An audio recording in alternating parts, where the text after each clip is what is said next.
et salut à toutes et bienvenue sur la GameOpad TV. Schiss aujourd'hui va vous proposer un petit test live d'un vieux micro rétro, l'Atari 800 XL, avec un jeu, bien sûr, en live également et en original. Le voici.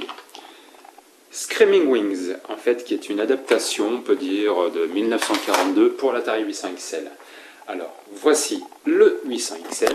Hop, je vous le montre. Voilà.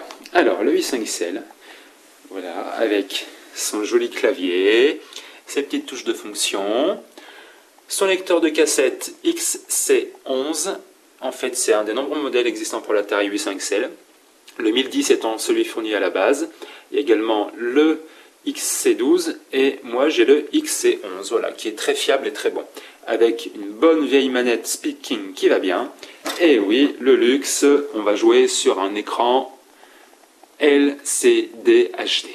Voilà, allez, je vous dis à tout de suite et on passe à autre chose. Allez, c'est parti. Donc, on va prendre la cassette. Donc, bien sûr, en original. Vous voyez, donc au niveau de la bande, il y en a énormément. C'est une des particularités avec encore la garantie, hein, qui ne doit pas être enlevée. Sinon, la garantie ne marche pas en cas de souci. On insère la cassette dedans. Hop. Maintenant, on allume l'Atari. Donc la particularité, c'est qu'en fait, il n'y a pas de commande à passer par l'Atari. On allume l'Atari et en même temps, on appuie sur la touche Start. Voilà. Et là, on a entendu le bruit typique d'un Atari en attente de chargement. On appuie sur Return. Et c'est parti pour environ un quart d'heure de chargement. Avec le bon bruit caractéristique d'un Atari en train de charger un programme. Donc je vais vous épargner le son parce que bon, voilà. Et là c'est parti. Donc je vous dis à tout à l'heure, on va attendre que le programme se charge et on verra par la suite. Allez, à tout à l'heure. Et nous revoilà avec une bonne vieille Atari. Alors comme vous pouvez le voir, en fait, pendant le chargement, on est en train de charger l'écran titre. Tout simplement, on est sur cassette, on n'est pas non plus sur disquette. Voilà, je vous montre également le compteur. Vous voyez, donc là on est sur 25. Vous voyez, c'est aussi lent qu'une cassette audio. Et on va attendre d'arriver à vu la bande, à mon avis, c'est un bon 250 en compteur. Hein. Donc on attend. Voilà. Donc vous voyez.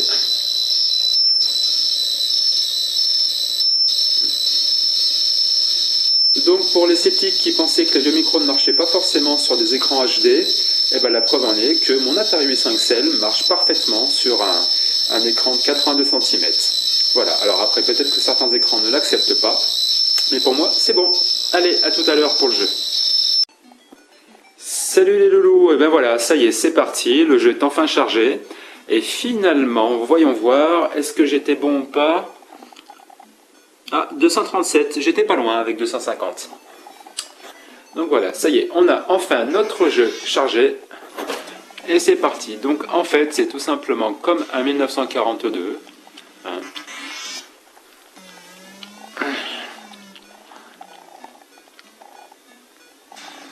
Voilà. Alors le Schiss va essayer.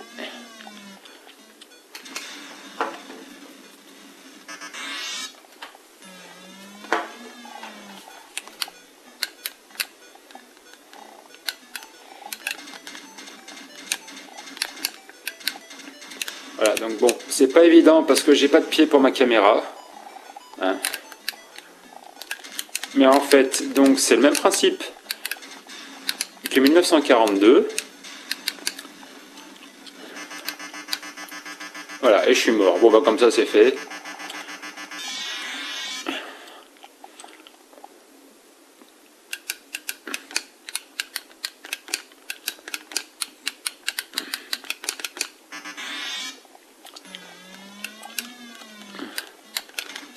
Allez, c'est parti. Donc, c'est comme 1942 en fait. Donc, vous avez des avions rouges, des gros avions et des petits avions, le stage comme pareil, le porte-avions, des bonus. Alors le dé, voilà, le dé en fait c'est pour la destruction, c'est-à-dire qu'en fait quand il y a trop d'ennemis, bah, vous appuyez sur la lettre D du clavier et à partir de là, eh ben, vous pouvez détruire tout ce que vous voyez à l'écran. Voilà. Et là, c'est moi qui me fais détruire parce qu'évidemment, je suis très mauvais. Voilà. Puis en même temps, jouer avec une caméra dans une main et la manette dans une autre, c'est pas du tout évident. Voilà, stage 1, comme d'habitude, donc j'y arrive pas bien, mais c'est pas grave. C'est au moins pour montrer que bon, bah, il y a eu un effort à un moment donné d'adapter 1942 sur Atari 800 XL. Bon, pour être franc, c'est pas non plus une grosse réussite. Hein. Bon, c'est sympa, mais je pense qu'on pourrait faire nettement mieux sur 800 XL. Maintenant, bon, on fait avec. C'est un jeu qui se laisse jouer. Faut être très accro et très perspicace pour éviter les tirs des ennemis. Et puis, bah, en fait, en vouloir quoi. Voilà. Allez, je vous laisse pour un prochain test et on va passer au Commodore 64 pour la suite. Allez, ciao, bye.